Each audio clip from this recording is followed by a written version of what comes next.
যদি এখানে না আসতো, এন্ট্রি না নিত, তাহলে বাংলা ইউনিটিদের এই দশাটাই হতো। বাট এখন Bangla unity strong, team reflex United, Titan এবং বাংলা ইউনিটি মেম্বাররা হচ্ছে গিয়ে ফাইট নিবে। বাট ম্যান পাওয়ারের দিক দিয়ে পিছিয়ে থাকা বাংলা ইউনিটি হয়তো আর বেশিক্ষণ সার্ভাইভ করতে পারবে না।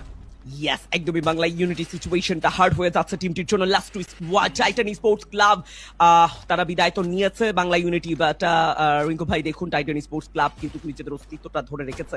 বাংলা ইউনিটির কথা মেনশন করছিলেন আপনি, তবে এই মুহূর্তে আমার মনে হয় বাংলা ইউনিটি তাদের আপকামিং ম্যাচ নিয়েই ভাবতে হচ্ছে। সিঙ্গেল ম্যাচে এসে যেই দুটো টিম বিয়া নিতে পারে তার মধ্যে অপরচুনিটি রয়েছে Titan Sports Club and Reflex United. কিছু ট্রাবল চার্জ করেছে ক্র্যাকেন, কিছুটা 8 পিসে জায়গায় লুজ করবেন ফাহিম থেকে শুরু করে সিন এন্ড টাকলা। প্রত্যেকটা প্লেয়ার এখন যেন বেশ থমকে গেছে, কেউই যেন ভুল ডিসিশন নিতে চান না। হাতের মুঠোয় রয়েছে এই বুয়া মোমেন্টামটুকু। কিছু ট্রেবল চার্জ করবেন ব্লেড, কাম অন, এবার যেন নিউডার হিসেবে ডমিনেট করার জন্য প্রস্তুতি নিয়েছেন। গ্লোবালের মুখে মেরেছেন তো কে সেই করে একটু কতটা কাজে দিল, বাট নো, এবার বাকি অ্যাথলেট রাও রোটেশন নিতে ব্যস্ত। নেতাদের হাতে রয়েছে M79, কাম অন নেতাদ, ক্র্যাকেন এগিয়ে যাচ্ছে, হাতে রয়েছে ম্যাক্স 7, প্রথম ডাউনটুকু দিবেন ক্র্যাকেন, পেছন থেকে নতুন এন্ট্রি হবে, এবার নেতাদ হবে down, but this is blade, তিনি রিভেঞ্জ দিতে জানেন, রিভেঞ্জটুকু একা হাতে নেননি ব্লেড, রাহাতের এন্ট্রি। এন্ড গাইস, প্রথম ম্যাচে আজকের দিনের বুইয়াটুকু কনফার্ম করে জানান দিবে টাইটান স্পোর্টস ক্লাব।